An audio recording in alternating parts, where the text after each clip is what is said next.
त्यांचं 2016 साली पुनर्गठन झालं. त्यांनाही या योजनेत सहभागी करून त्यांचंही 1.5 लाखापर्यंतचं कर्ज माफ करण्याचा निर्णय. आणि कर्जमाफीच्या मुद्द्यावर मुख्यमंत्री काय बोलतायत त्याकडे आपण वळूया. देऊन फायदा काय, त्यांचा पगारच 2 लाखावर गेला आता. त्यामुळे त्यांचं 1.5 लाखाचं कर्ज माफ करण्याचं कारण नाही. जे माजी आहेत त्यांनाही 50,000चं पेन्शन आहे. त्यानंतर आपण जिल्हा परिषद आणि महानगरपालिकाचे सदस्य का घेतलं?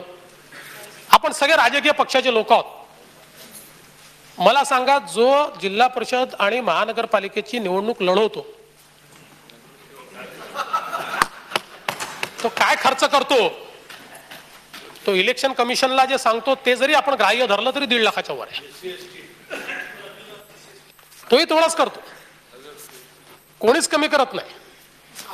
तुम्ही असं आहे की अधिकृत आकडे देखील ते जे सबमिट करतात ना ते देखील बघून घ्या आपण. त्यामुळे केंद्र व राज्य शासनाचे सर्व अधिकारी, कर्मचारी, निमशासकीय संस्थांचे अधिकारी आता 6व्या वेतन आयोगानंतर, 7वा सोडून द्या, 6व्या वेतन आयोगानंतर 25,000 रुपये महिन्याच्या कमी कोणाचंच पेमेंट नाही आहे. 25,000 रुपये महिन्याच्या कमी. आता जो खरा शेतकरी आहे, या शेतकऱ्याला 25,000 रुपये महिना मिळतो का हो?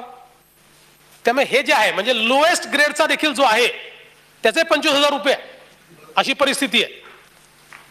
त्यानंतर निवृत्ती वेतन धारक आपण असा म्हटलेला आहे की 15,000पेक्षा ज्याचं निवृत्ती वेतन जास्त आहे. आता 15,000 रुपये म्हणजे आपण जर विचार केला, एक शेतकरी जो केवळ शेतीवर अवलंबून आहे त्याचा विचार करा बरं. त्याला निवृत्ती वेतन नाही, त्याला महिन्याला वेतन नाही, त्याला काहीच नाही आहे. त्यामुळे हे 15,000 रुपयापर्यंत निवृत्ती वेतन. आणि 15,000चं निवृत्ती वेतन म्हणजे हे बरेच वरचेच लोक येतात त्यात. त्यानंतर आपण वेगवेगळ्या ज्या सहकारी संस्था त्याचे अध्यक्ष घेतलेले आहेत, सदस्य नाही घेतलेले. 3 लाखापेक्षा जास्त ढोबळ उत्पन्न असलेली सेवा कर भरण्यासाठी नोंदणीकृत व्यक्ती आणि 10 लाखापेक्षा जास्त उलाढाल असलेली आणि वॅट किंवा आता जीएसटी भरण्याकरता पात्र व्यक्ती.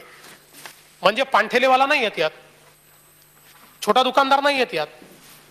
जो जीएसटी भरण्याकरता पात्र आहे, ज्याचं रजिस्ट्रेशन जीएसटी मध्ये होऊ शकतं, 10 लाखापेक्षा जास्त उलाढाल आहे, 20 लाखापेक्षा नाही, आपण 10 लाखापेक्षा म्हटलं. आता 20 पूर्वी होता तर 10 लाख झालाय. पूर्वी आपला जेव्हा हे होता काय म्हणतात वॅट मध्ये ते 20 लाखाचं टर्नओव्हर आपण थ्रेशोल्ड ठेवला होता. आता देशामध्ये 10 लाख ठेवलाय. मग काहीतरी चुकलं असेल माझं, मी सांगतो परत, सुधारून सांगतो काही चुकलं असेल तर. त्याच्यानंतर बस एवढ्याच कॅटेगरी आहे. आता मला सांगा, मग सगळे तुम्हाला म्हणणं शेतकरी सगळे आमदार खासदार आहेत, सगळे शेतकरी 3 लाखाच्या वर पैसा कमवणार आहेत. मग मला असं वाटतं बरोबर आहे, तुम्ही कोल्हापूरचे आहात, विदर्भ मराठवाड्यात येऊन बघा, मग तुम्हाला समजेल शेतकरी काय असतो. जवानांच्या संदर्भात आपण एक वेगळा निर्णय करू शकतो. त्याच्या संदर्भात अनेकांनी मागणी केली आहे, जरूर त्याचा विचार आपण करू जवानांच्या संदर्भात. त्याच्यानंतर त्याचा विचार करू आपण. म्हणजे आता लगेच मी त्याच्यावर हे करत नाही, पण काही या गोष्टी आहेत की ज्याला आपण रिस्पेक्ट दिला पाहिजे, त्याचा विचार करता येईल आपल्याला. त्यामुळे हा काही कॉलम काही कठीण नाही आहे. त्यानंतरचा कॉलम काय आहे तर आपण कुठल्या कॅटेगरीत येतो, नुसतं टिक करायचं आहे. म्हणजे 1.5 लाखाच्या कॅटेगरीत येतो की 1.5 लाखापेक्षा जास्त असून 1.5 लाखाची कर्जमाफी म्हणजे ओटीएसच्या कॅटेगरीत येतो, की आपण प्रोत्साहन योजनेमध्ये येतो म्हणजे वेळेवर भरलेला आहे त्या योजनेमध्ये येतो, की 15-16चा आता पुनर्गठित. आता त्याचा मी निर्णय जाहीर केलेलाच आहे, त्यामुळे फक्त ती कॅटेगरीज असणार आहे, तेवढं टिक मार्क त्याला करायचं आहे. त्यानंतर संपर्काचा मोबाईल क्रमांक, अर्जदाराचं नाव, स्वाक्षरी किंवा अंगठा, संपला विषय. यापेक्षा जास्त कुठलाही फॉर्म नाही. इतका सोपा फॉर्म आहे की कोणी भरू शकेल. आता याच्यातला दुसरा मुद्दा जो सातत्याने समोर येतोय की तुम्ही ऑनलाईन केलेला आहे, मग ती वेबसाईट उघडत नाही, मग हा प्रॉब्लेम आहे, तो प्रॉब्लेम आहे. 26,000 आपले सरकार सेवा केंद्र आज याच्याकरता कार्यरत आहेत. आणि या केंद्रांवर दोन्ही सुविधा दिल्या. ऑनलाईनही भरता येतो किंवा ऑफलाईन जरी फॉर्म आणून दिला तरी देखील तो स्वीकारला जाईल. फक्त तो ऑफलाईन आम्ही ऑनलाईन करू आणि बायोमेट्रिक घेऊ, एवढंच त्याच्यामध्ये. आणि आता याच्यासोबत त्याचा मोबाईल ऍप आम्ही उद्या परवा लॉन्च करतोय. त्या मोबाईल ऍपवर देखील साध्या आपल्या मोबाईलवर जसा आपण फॉर्म भरतो तसा फॉर्म भरून देता येईल. त्याचबरोबर माझी तर आपल्याला विनंती आहे, आमदार आहेत आपण, लोक आपापल्या मतदारसंघात चांगलं काम करता, हे देखील एक आपलं काम समजून आपण जर मोबाईलवर किंवा साध्या वेबसाईटवर हा फॉर्म उपलब्ध आहे, ऑनलाईन करता येतो. आपले सरकार ही जी आपली फ्लॅगशिप आपला कार्यक्रम आहे त्याची जी वेबसाईट आहे सरकारची, त्याच्यावर जाऊन आपल्याला भरता येतो. आणि तरीही कुठे जर कनेक्टिव्हिटीचा प्रॉब्लेम असेल तर ऑफलाईन भरा, तो ऑनलाईन करून घेऊ. पण हे केवायसी हे त्यातलं महत्वाचं आहे. एकदा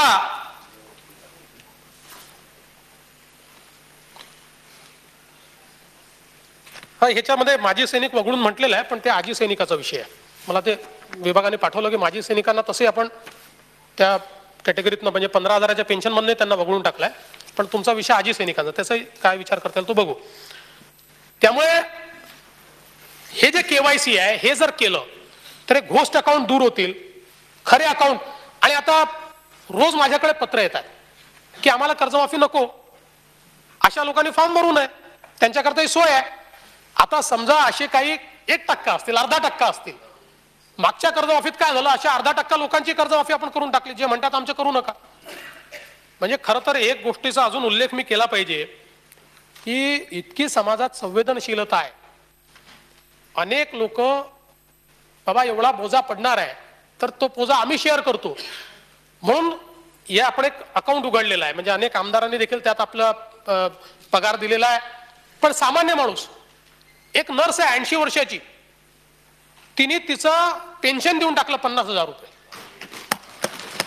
या शेतकरी कर्जमाफी करता की माझ्या ह्याच्यातनं करा, असे अनेक आहेत. म्हणजे माझ्याजवळ मी कधीतरी ते वाचूनही दाखवेल, कारण अशा लोकांना जाऊ द्या, त्यांना रिकग्निशन नको आहे, पण आपल्याला देखील समाजासमोर अशी माणसं आणली पाहिजेत. इतक्या वेगवेगळ्या प्रकारे लोक हा पैसा देत आहे, तो जो काही उभा राहील. आणि म्हणून हा जो फॉर्मचा सगळा जो काही या ठिकाणी आपण विषय केला, तो जुन्या कर्जमाफीत झालेली जे काही गडबड घोटाळे होते ते घोटाळे होऊ नये याकरता आपण केला. आणि सरकारची तयारी आहे की यापुढे देखील जर अशा प्रकारची कुठली अडचण आली त्या अडचणीतनं मार्ग काढू.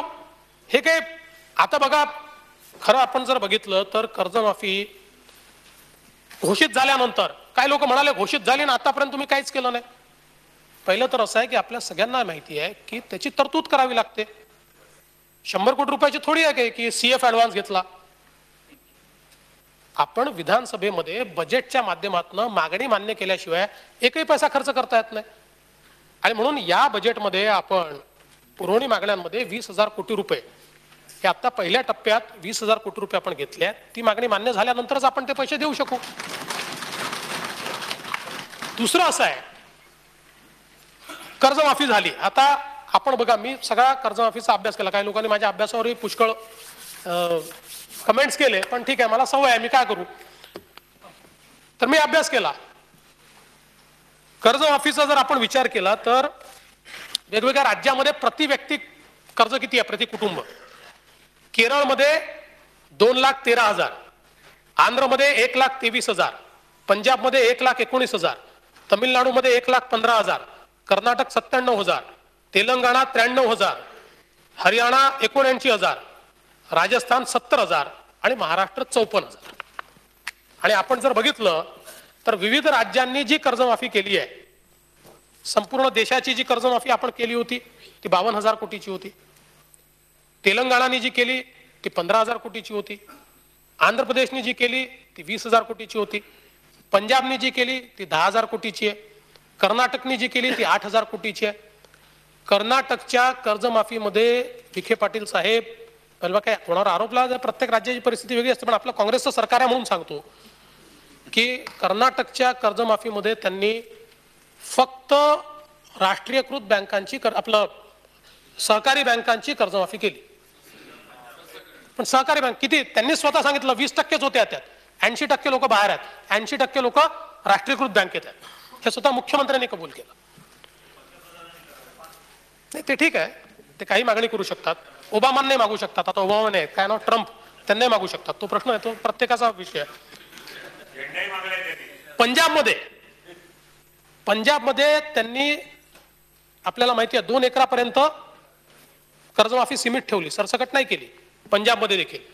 आणि म्हणून इतर कुठल्याही राज्याच्या तुलनेमध्ये ही कर्जमाफी आपली जी आहे, म्हणजे त्या राज्यांचा विचार केला तर प्रति माणशी प्रति कुटुंब आपलं कर्ज सगळ्यात कमी असताना देखील या कुठल्याही राज्यापेक्षा सर्वात जास्त कर्जमाफी ही आपण केलेली.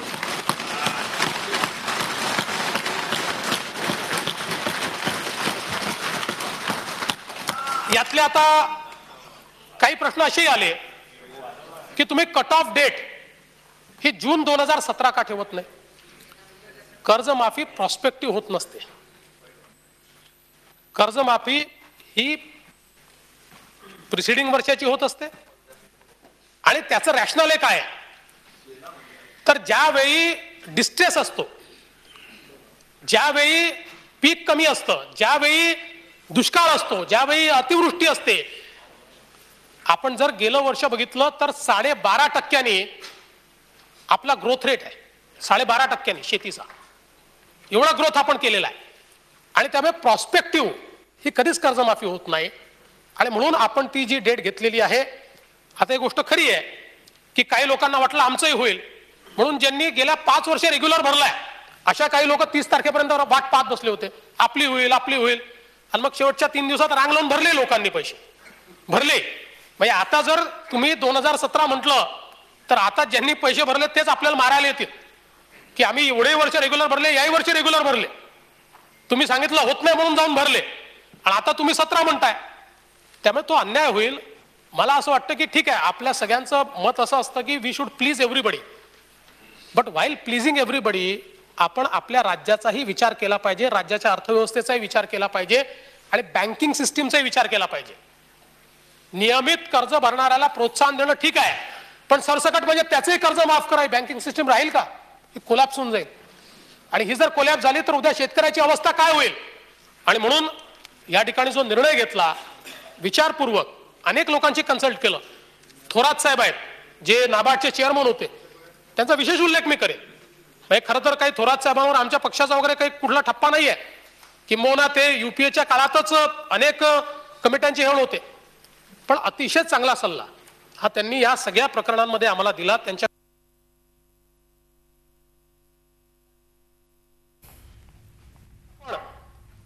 म्हणजे गैर वित्तीय संस्थांना नियमात इतर राज्यांच्या तुलनेत महाराष्ट्रानं जास्त कर्जमाफी दिली असं मुख्यमंत्र्यांनी विधानसभेमध्ये स्पष्ट केलंय. कर्जमाफीचा ऑनलाईन अर्ज देखील सुटसुटीत आहे असं देखील मुख्यमंत्र्यांनी विरोधकांच्या टीकेच्या पार्श्वभूमीवर स्पष्टीकरण दिलंय. उद्या मोबाईल ॲपही लॉन्च करणार असल्याचे मुख्यमंत्र्यांनी सांगितलंय. विरोधकांचा किचकट अर्जाचा दावा मुख्यमंत्र्यांनी फेटाळलाय आणि इतर राज्यांच्या तुलनेत महाराष्ट्रानं जास्तच कर्जमाफी दिली आहे असं मुख्यमंत्र्यांनी आपल्या भाषणात विधानसभेमध्ये सांगितलं. अर्ज भरण्यासाठी राज्यात 26,000 सुविधा केंद्र आहेत अशी माहिती देखील मुख्यमंत्र्यांनी दिली. झी 24 तास रहा एक पाऊल पुढे.